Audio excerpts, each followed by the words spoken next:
आउज़ बिल्लाहि मिनश्शैतानिर्रजीम बिस्मिल्लाहिर्रहमानिर्रहीम। शुरू अल्लाह के नाम से जो बड़ा मेहरबान और नहायत रहम वाला है। उम्मीद है आप लोग खैरियत से होंगे। और इस वीडियो में इंजीनियर फैसल आपसे मुखातिब है। हमारी आज की वीडियो का टॉपिक है use of feathers in cosmetics. और इसके अलावा मैं आपको अपने चैनल का इंट्रोडक्शन करवाता चलूँ। मेरे चैनल का नाम है केमिकल इंजीनियरिंग एजटेक, और इस चैनल के अंदर केमिकल इंजीनियरिंग से related more than 250 videos available है। और इसके अलावा अप्रॉक्स 28 इंडस्ट्रीज़ को भी डिस्कस किया गया है, और इन इंडस्ट्रीज़ के तमाम मैन्युफैक्चरिंग स्टेप्स और फ्लो शीट्स इसमें शामिल हैं। और आप मेरे चैनल को सब्सक्राइब करेंगे, बेल का आइकन प्रेस करेंगे, तो मेरी हर लेटेस्ट वीडियो आपको मिलती रहेगी। इन कॉस्मेटिक्स यानी कि कॉस्मेटिक प्रोडक्ट्स के अंदर परिंदों के परों का इस्तेमाल, और इन परों को हासिल करने का जो सोर्स है वो पोल्ट्री फार्म्स हैं। और पोल्ट्री फार्म्स वाले मुर्गियों के परों को इन कॉस्मेटिक इंडस्ट्रीज़ को सेल करते हैं। और फिर क्या किया जाता है ये देखते हैं हम इस प्रोसेस के अंदर। क्योंकि इन फीदर्स के अंदर, इन परों के अंदर फाइबर होता है, तो फिर इसको ग्राइंड करते हैं, और ग्राइंड करने के बाद इसको पाउडर में कन्वर्ट कर दिया जाता है। और फिर उससे केराटिन हासिल किया जाता है, और केराटिन को ब्यूटी प्रोडक्ट्स के अंदर इस्तेमाल किया जाता है। और देखते हैं कि ये केराटिन क्या है। तो ये जो केराटिन है ये एक प्रोटीन की टाइप है।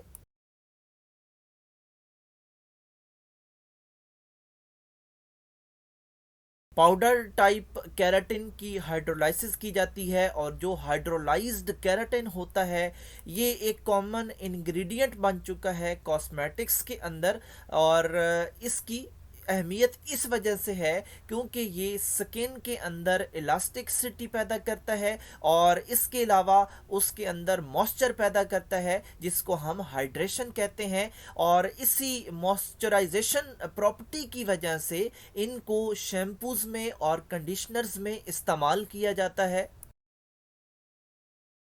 ब्लैक डायग्राम में आप पाउडर देख रहे हैं, और जब फीदर्स को ग्राइंड किया जाता है तो फिर उसको इसी तरह पाउडर में कन्वर्ट कर दिया जाता है, और फिर इस पाउडर की हाइड्रोलाइसिस की जाती है, और उसको हम कहते हैं हाइड्रोलाइज्ड केराटिन पाउडर। और ये इस्तेमाल होता है मुख्तलिफ ब्यूटी प्रोडक्ट्स में। और यहाँ पे आप देख रहे हैं कि हेयर्स के लिए इस्तेमाल हो रहा है। और इसके अलावा यहाँ पे आप एक और प्रोडक्ट देख रहे हैं जो कि ब्राज़ीलियन केराटिन थेरेपी है, और इसके लिए भी केराटिन इस्तेमाल हो रहा है, और वो भी इसी तरह इन्हीं परों से बनाया गया है। और यहाँ पे जो आप ब्लशेस देख रहे हैं ये भी इंसेक्ट्स से बनाए जाते हैं। और कौन सा इंसेक्ट? बीटल विंग्स इस्तेमाल होते हैं इनके अंदर। और इसके अलावा जो फेस वॉश होता है इसके अंदर सल्फ़र इस्तेमाल होती है। और सल्फ़र क्यों इस्तेमाल होती है? जो सल्फ़र है ये थर्ड मोस्ट एबंडेंट मिनरल है। इंसान की बॉडी में जितने भी मिनरल्स पाए जाते हैं उनमें सबसे जो थर्ड मोस्ट एबंडेंट है वो यही सल्फ़र है। और सल्फ़र जो है इसकी क्या प्रॉपर्टी है कि ये एंटी बैक्टीरियल इफ़ेक्ट्स रखता है अपने अंदर, यानी कि वो बैक्टीरिया जो कि एक्नी का बायस बनते हैं ये उनको रिमूव करता है।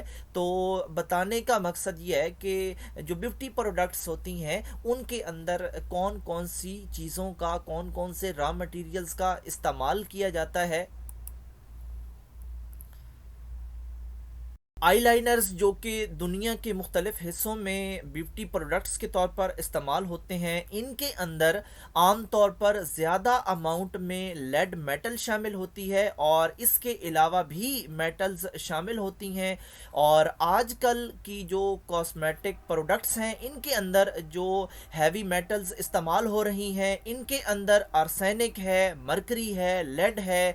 और इनके जो ख़तरनाक रिज़ल्ट्स हैं उनसे किसी हद तक तब बचा जा सकता है जब प्रोडक्ट्स के साथ उनकी सेफ्टी गाइडलाइंस अवेलेबल हों, या फिर जो लेटेस्ट टेक्नोलॉजीज़ इस्तेमाल हो रही हैं इनकी वजह से इन कॉस्मेटिक्स में पाए जाने वाले हैज़र्ड मटेरियल से किसी हद तक बचा जा सकता है। सेफ इंग्रेडिएंट्स इन कॉस्मेटिक्स, अब उन इंग्रेडिएंट्स की भी बात कर लेते हैं जो कि सेफ हैं, और इनके अंदर एग योक शामिल है जिससे आप वाकिफ़ हैं। सेकेंडली, इसमें बीज और स्नेक का वेनम शामिल है, और इसके अलावा शार्क का स्क्यूलन ऑयल शामिल है। यहाँ पे आप देख रहे हैं कि स्नेक का वेनम कैसे हासिल किया जाता है, और जो शार्क है इसका अंदर जो स्क्यूलन ऑयल होता है वो भी हासिल करके इन ब्यूटी प्रोडक्ट्स में इस्तेमाल किया जाता है, और ये हैज़र्डिक नहीं है, ये सेफ इंग्रेडिएंट्स हैं।